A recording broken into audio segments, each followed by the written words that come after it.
হচ্ছে আপনারা জানেন যে গোটা ত্রিপুরাতে একটা কী ধরনের সন্ত্রাসের পরিবেশ চলছে। সেই কাঞ্চনপুর রিয়াং শরণার্থীদের আন্দোলনের সময় থেকে আজ অবধি বিরোধী দলের কেউ কোনো প্রোগ্রাম করতে পারছে না।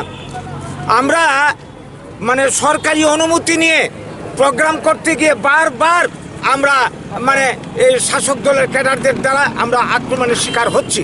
ধর্মনগরে 10 তারিখ আমরা প্রোগ্রাম করতে গেছি, মিটিংয়ের অনুমতি নিয়েছি, আমরা মিটিং শুরু করেছি। একটু চলার পরেই শাসক দলের লোক ক্যাডাররা এসে আমাদের উপর হামলে পড়ে। পুলিশ এখানে উপস্থিত।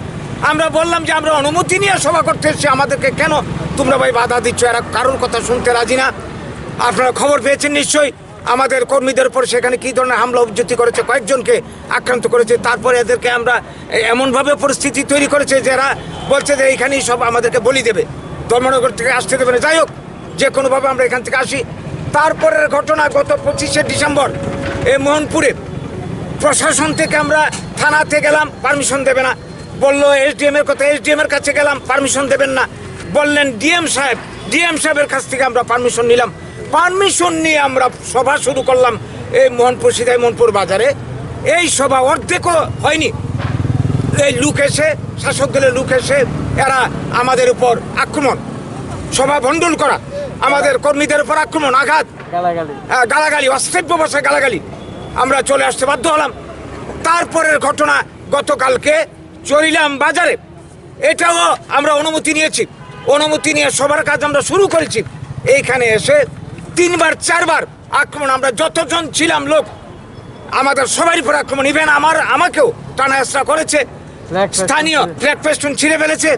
আমাদের 2-3 জন, শঙ্কর দাস, রঞ্জিত বিশ্বাস, এদেরকে মাটিতে ফেলে ওরা মারধর করেছে।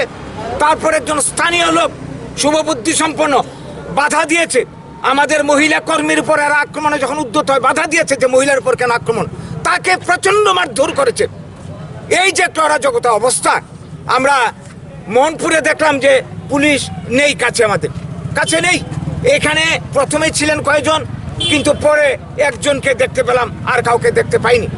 এই যে একটা অবস্থা, তাইলে কি গণতন্ত্র শেষ এই রাজ্যে? কি স্বৈরতন্ত্র চলছে? আমরা কি আমাদের সাংবিধানিক অধিকার আমরা প্রয়োগ করতে পারবো না? আজ গোটা রাজ্য জুড়ে শাসক দল বড় বড় জমায়েত করছে, বড় বড় মিছিল করছে, সব জায়গাতে মিটিং করছে। এতে কোনো করুণার ব্যাপার নেই, এতে কোনো আইন শৃঙ্খলার অবনতি হয় না। আমরা করতে গেলে বাধা, এটা কিভাবে চলবে? কতদিন চলবে? এটা তো হতে পারে না। তাই আজকে আমরা এই ডেপুটেশনে মিলিত হয়েছে। আমাদের বক্তব্য আপনাদের মাধ্যমে সারা রাজ্যের কাছে আমরা পৌঁছে দিতে চাই। সাংবাদিক বন্ধুরা, আপনারাই আমাদের বন্ধু, এই রাজ্যের জনগণের বন্ধু, আমাদের হয়ে আপনারা বার্তাটা পৌঁছে দেবেন। এবং সেই সঙ্গে আজকে ডেপুটেশনের মাধ্যমে আমরা ডিসি সাহেবের কাছে আমরা আমাদের বক্তব্য তুলে ধরতে চাই। আমরা তার সহযোগিতা চাই। ত্রিপুরাতে আইনের শাসন যাতে প্রতিষ্ঠা, আমাদের গণতান্ত্রিক অধিকার নিয়ে আমরা যাতে সবাই চলতে পারি, আমাদের সবার যাতে নিরাপত্তা দেওয়া হয়, এই হচ্ছে আজকের আমাদের আন্দোলনের মূল কথা।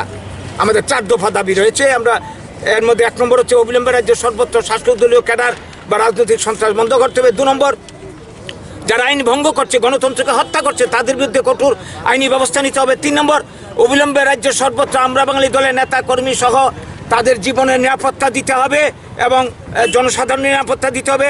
4 নম্বর হচ্ছে, আমরা বাঙালির মতো যারা বিরোধী দলে আমরা আছি, আমাদের সাংবিধানিক অধিকার, গণতান্ত্রিক অধিকার রক্ষা করার জন্য সরকার যাতে প্রয়োজনীয় ব্যবস্থা গ্রহণ করে। এই 4টে দাবিতে আমাদের আজকের স্যারের কাছে ডেপুটেশন।